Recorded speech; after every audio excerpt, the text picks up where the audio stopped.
নাম। জন্মগ্রহণের পর মানুষের জন্য এই নাম অত্যন্ত গুরুত্বপূর্ণ হয়। মাতা, পিতা, পুরোহিত সকলেই সেই অক্ষর খুঁজতে শুরু করেন যা দিয়ে আপনার নাম শুরু হবে। কিন্তু নাম আর রাশি এক হয়ে গেলেই কি সব কিছু ঠিক হয়ে যায়? কখনোই নয়। কারণ আপনার কর্মই হলো সব থেকে গুরুত্বপূর্ণ, আর কিছুই নয়। দেখুন, এই নিয়তিও আপনার কর্ম অনুযায়ী আপনার ভবিষ্যৎ সুনিশ্চিত করে।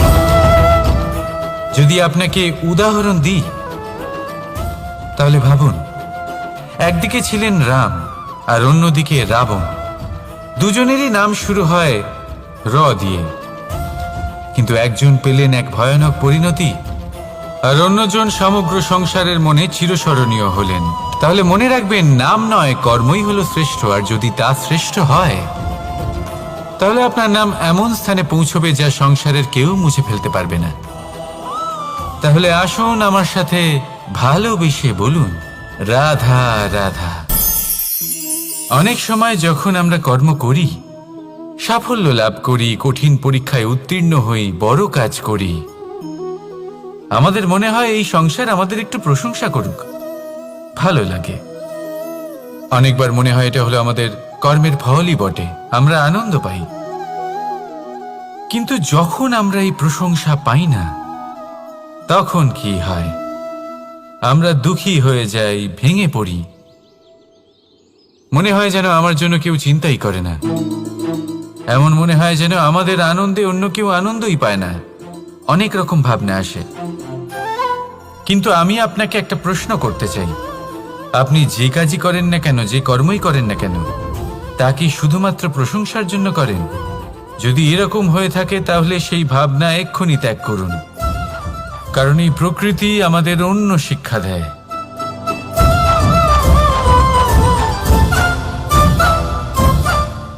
এই ফুলকে দেখুন, এই যে ফুলের সুবাস, যা আমার মনকে উচ্ছ্বসিত করে তোলে, মনে শক্তির সঞ্চার করে, এই সুগন্ধ। কিন্তু ভেবে দেখুন, ফুলের কিন্তু এই কাজ করার জন্য কোনো প্রশংসারই প্রয়োজন হয় না। এটাই হলো প্রকৃতির শিক্ষা। যিনি সৎ হন, সৎকর্ম করেন, তার কোনো প্রশংসার প্রয়োজন হয় না, কারণ ওনার কর্মই হলো ওনার সুবাস। মনে রাখবেন, আতর নকল ফুলে দেওয়া হয়, প্রকৃত ফুলের তার কোনো প্রয়োজন হয় না। সেইভাবেই আপনিও কর্ম করতে থাকুন শুভ চিন্তা নিয়ে।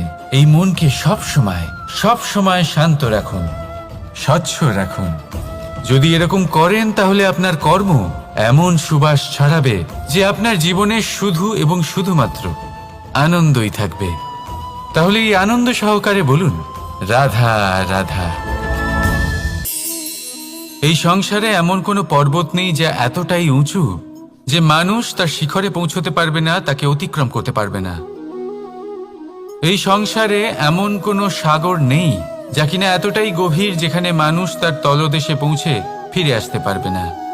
একটা ছোট্ট বরফের টুকরো পর্বতের শিখরে গলে গিয়ে বইতে থাকে, আর দেখতে দেখতেই তা মহানদী গঙ্গায় পরিবর্তিত হয়। এর কারণ কি? এর কারণ হলো প্রচেষ্টা, প্রারব্ধ নয়। এই প্রচেষ্টাই সুনিশ্চিত করে যে আপনার প্রারব্ধ কি হবে। এই সমস্ত কিছু হলো প্রচেষ্টা আর প্রারব্ধের খেলা। আপনার প্রচেষ্টা যেরকম হবে, আপনার প্রারব্ধ সেরকমই হবে। আর আপনার প্রচেষ্টা যদি উচ্চ মানের হয়, তাহলে প্রারব্ধকে আপনার সামনে নত হতেই হবে। কি বলেন? তাহলে আসুন আমার সাথে ভালোবেসে বলুন, রাধা রাধা। অনেক সময় মানুষ অতীতকে দেখেন আর তখন অহংবোধে পরিপূর্ণ হয়ে ওঠেন। কখনো বর্তমানের দিকে তাকান, ভবিষ্যতের দিকে তাকান আর পরিতৃপ্তিতে ভরে ওঠেন। কেন বুঝতে পারেন না একটা সহজ কথা? এই যে সৃষ্টি, এই সৃষ্টি হলো একটা বড় চক্র যা বারংবার আপনার কাছে ফিরে আসবেই। কঠিন থেকে কঠিনতর পরীক্ষায় আপনাকে নিযুক্ত করবে, যাতে আপনাকে উত্তীর্ণ হতেই হবে। যা কাল ছিল তা আজ নেই, এটা সবাই জানেন।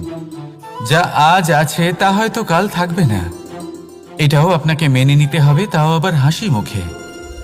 শান্ত থাকতে শিখুন আর কখনোই মনের মধ্যে অহংকার উৎপন্ন হতে দেবেন না। হতে শিখুন সেই হিমবাহের মতো। হয়তো এই জন্যই এত শীতল থাকে, কারণ ও জানে গতকালও জল রূপে ছিল, আজ বরফ রূপে হয়তো আছে, কিন্তু কাল পুনরায় সে জলেই পরিণত হবে। নিজেকে শান্ত রাখুন। হয়তো আজ আপনি সাফল্যের শিখরে আছেন, হয়তো বা নেই। আপনাকে প্রত্যেক দিন অবশ্যই দেখতে হবে। শুধু নিরন্তর প্রচেষ্টা করতে থাকুন, প্রত্যেক পরিস্থিতির জন্য তৈরি থাকুন, আর একে ভারসাম্যে রাখতে শিখুন। আপনার কাল হোক, আজ হোক বা আগামীকাল, আপনার ভালো দিন হোক বা খারাপ দিন, সব পবিত্র হয়ে যাবে। তাহলে আসুন আর আমার সাথে ভালোবেসে বলুন, রাধা রাধা। দোল উৎসবে এই সমগ্র সংসার রং নিয়ে খেলা করে, কিন্তু এই রঙের সারমর্ম এই সংসার কি জানে? কখনো দেখেছেন একটা চিন্তিত মুখ শুধুমাত্র রঙের স্পর্শ পেয়ে আনন্দিত হয়ে ওঠে? দোলে আমরা কি করি? পুরাতনকে ত্যাগ করি আর নতুনকে স্বাগত জানাই। শিশিরকে বিদায় জানিয়ে এক নতুন ঋতুকে আগমন জানাই। দুশ্চিন্তা দূর করে আসার নতুন রঙে রঙিন হয়ে ওঠা, নিজেকে আনন্দিত করা, এটাই তো হলো দোল। এবার দোলের একটা ব্যাপার আছে, দুটো রঙে একসাথে রঙিন হওয়া যায় না। একটা রং উঠলে তবেই আরেকটা রং লাগা সম্ভব। আরো একটা প্রশ্নও রয়েছে, কোন রংকে তুলে দিয়ে কোন রং মাখানো যেতে পারে? যদি আপনাকে উদাহরণ দিই, লোভের এই রং, তা যতক্ষণ লেগে থাকবে আনন্দের রং লাগতে পারবে না। যা হয়েছিল দ্বারকাবাসী এবং সামন্তক মণির মধ্যে। ভ্রান্তির রং যতক্ষণ লেগে থাকবে সত্যের রং লাগতে পারবে না, যা হয়েছে রুক্মিণীর সাথে। আর হিংসার এই রং যতক্ষণ লেগে থাকবে প্রেমের রং ততক্ষণ লাগতেই পারবে না, যা হয় আপনার আমার সবার সাথে। তাহলে আসুন একসাথে মিলে দোল পালন করি এবং সবকিছুর উপরে বিজয় লাভ করি। অন্ধকারের স্থানে আলোর, ভ্রান্তির স্থানে সত্যের, হিংসার স্থানে প্রেমের, আর লোভের স্থানে আনন্দের এই সুন্দর রং মাখাই। শত্রুতা, ঘৃণা, হিংসা এই সব কিছু ত্যাগ করি আর সকলের সখা হয়ে উঠি। আর ভালোবেসে বলি, শুভ দোল। হ্যাঁ, ওটা তো আমরা অবশ্যই বলবো, রাধা রাধা। সংসারে অনেক সময় এরকম হয় যে আমরা খুব সমস্যায় থাকি, খুব বিপদের মধ্যে থাকি, আর সেই সমস্ত মানুষ যারা আমাদের কাছের মানুষ, আমাদের আপনজন, তারা আমাদের ত্যাগ করে চলে যান। আমরা এই সময় দুঃখ পাই, নিরাশ হয়ে পড়ি এবং একা একাই সেই সমস্যাকেও কাটিয়ে উঠি। এবার পরিস্থিতি যেমন খুশি হোক না কেন, সেই সব মানুষ যারা এমন সময় আপনাকে ত্যাগ করেছেন, তাদের প্রতি ক্রুদ্ধ হওয়া, অভিমান করা, এটা অনুচিত। আমি বলবো তাদের প্রতি কৃতজ্ঞ থাকুন। আমি বলবো তাদের ধন্যবাদ জানান যে তারা এমন সময় আপনার সঙ্গ ত্যাগ করেছেন যখন আপনার তাদের সব থেকে বেশি প্রয়োজন ছিল। কারণ দেখুন, হয় তাদের বিশ্বাস ছিল যে আপনি নিজেই এই বিপদ থেকে বেরিয়ে আসতে পারবেন, বা তাদের ত্যাগ করার জন্য আপনি নিজের উৎসাহ বাড়িয়ে তুললেন, আপনি নিজের শক্তি বাড়ালেন এবং নিজে সেই সমস্যা থেকে বেরিয়ে আসলেন। নিজের খারাপ সময়কে আপনি নিজেই ভালো সময় করে তুললেন। শেষ পর্যন্ত আপনি আরো শক্তিশালী হয়ে উঠলেন, আরো শ্রেষ্ঠ হয়ে উঠলেন। আর এটাই তো আপনার বিজয়, যার কারণ হলো তাদের আপনাকে ত্যাগ করা। তাহলে তাদের ধন্যবাদ জানান আর আমার সাথে ভালোবেসে বলুন, রাধা রাধা। ধন হলো কারোর জন্য মোহ, আবার কারোর জন্য মায়া, কারোর জন্য হয়তো ভাগ্য, আবার কারোর জন্য কর্মের পারিশ্রমিক। দেখতে গেলে এই ধন হয়তো সবার জন্যই অত্যন্ত প্রয়োজনীয় হয়ে থাকে।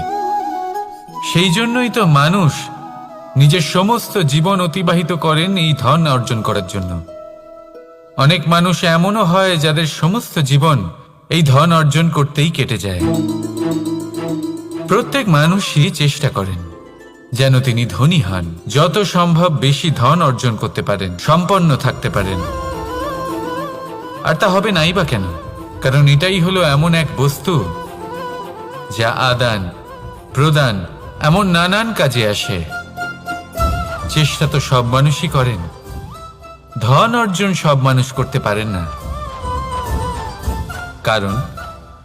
কারণ হলো এটাই যে মানুষ ভাবেন যে তার কাছে কিছু ধন এলে তারপর তিনি কিছু করে দেখাবেন, আর ধন ভাবে যদি এই মানুষ কিছু করে দেখান তাহলে আমি তার কাছে আসব।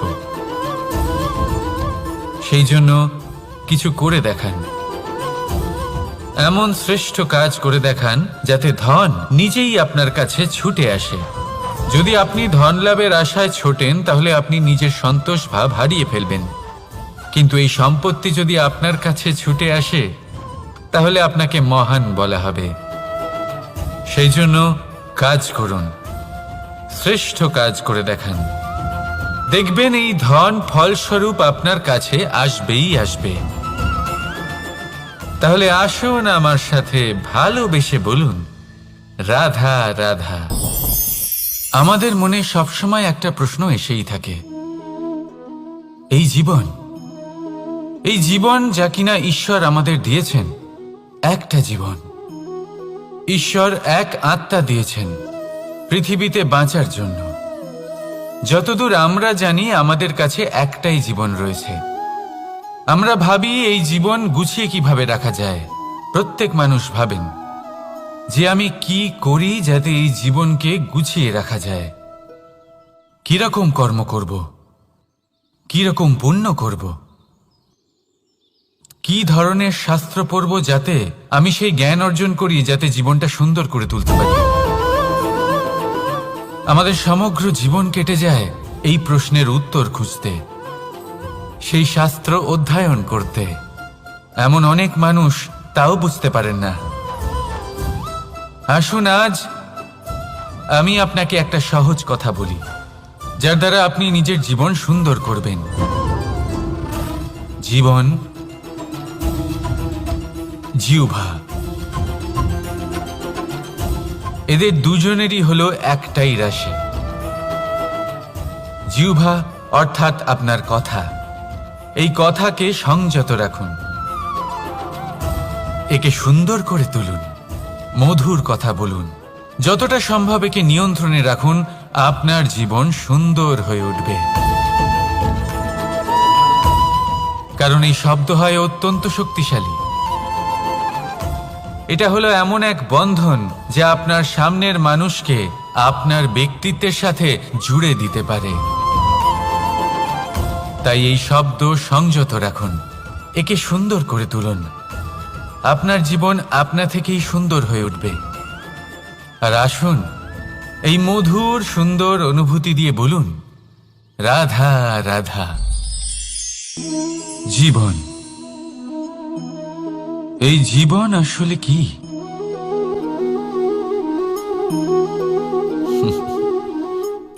এই প্রশ্ন সবার মনেই এসে থাকে। সবার মন এই প্রশ্নের জন্যই চিন্তিত থাকে। এই জীবন আসলে কি? এর উদ্দেশ্য আসলে কি? কি করা যেতে পারে এই জীবনে? এই জীবন কি কিছু পাওয়ার, নাকি এই জীবন কিছু হারাবার? এই জীবন কি আসলে সেটাই যেখানে আমাদের পরমাত্মার খোঁজ করা উচিত, নাকি আমাদের ধাবিত করা উচিত নিজেদের স্বপ্নের লক্ষ্যে?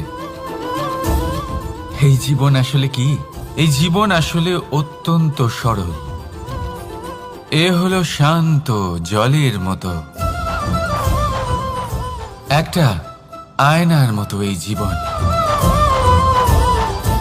এই জীবন আসলে ঠিক যেন এক আয়নার মতো। আয়না কি করে? আপনাকে সেটাই দেখায় যা আপনি করে থাকেন। আপনি হাসি মুখে আয়নার দিকে তাকান, আয়না আপনাকে আপনারই মুখ দেখাবে, সেই হাসি সমেত। আপনি রেগে গিয়ে আয়নার দিকে তাকান, আয়না আপনাকে সেটাই দেখাবে। আপনি প্রসন্নভাবে হেসে আয়নার দিকে তাকালে আয়না আপনাকে সেটাই দেখাবে। এটাই হলো জীবন, একটা আয়নার মতো। আপনি এটা ভাববেন না যে এই জীবন আপনাকে কি দিয়েছে, বরং এটা ভেবে দেখুন যে আপনি এই জীবনকে কি প্রদান করেছেন। যদি আপনি এই জীবনকে সুখ প্রদান করেন, আনন্দ দিতে পারেন, ভালোবাসা দিতে পারেন, তাহলে এই জীবনও আপনাকে সুখ, আনন্দ আর ভালোবাসাই দেবে। তাহলে আসুন এই সুখ, আনন্দ আর ভালোবাসা দিয়ে বলুন, রাধা রাধা। ধরিত্রীর বুকে গজিয়ে ওঠা এই দুব্ব ঘাস দেখেছেন? দুব্ব ঘাস, যা আমাদের পাকে শীতল রাখে। এতে যদি বসেন তাহলে মনে হবে নরম কোথাও বসে আছেন। এত ছোট হলেও কিন্তু এর মধ্যে গুণ আছে অনেকগুলি, আর যতটা ছোট এটা ততটাই বড় শিক্ষকও। কিভাবে? ভাবুন, পাতা ঝরার মরশুমের পরে সমস্ত পাতা একত্রিত হয়ে থাকে। একটা ছোট ফুলকি সবাইকে জ্বালিয়ে দিতে পারে, সমস্ত পাতা পুড়ে ছাই হয়ে যায়। কিন্তু এই ঘাসের কিছুই হয় না, সে যেমন ছিল তেমনই থাকে। কারণ কি হতে পারে? প্রথম কারণ, এরা ছোট হয়। দ্বিতীয় কারণ, এরা বিনম্র হয়, বড়ই সহজে দমে যায় এরা। তৃতীয় কারণ, এদের মধ্যে নমনীয়তা থাকে। আপনিও নিজেকে এরকমই বানিয়ে ফেলুন। কখনো নিজেই নিজেকে কারোর থেকে বড় মনে করবেন না।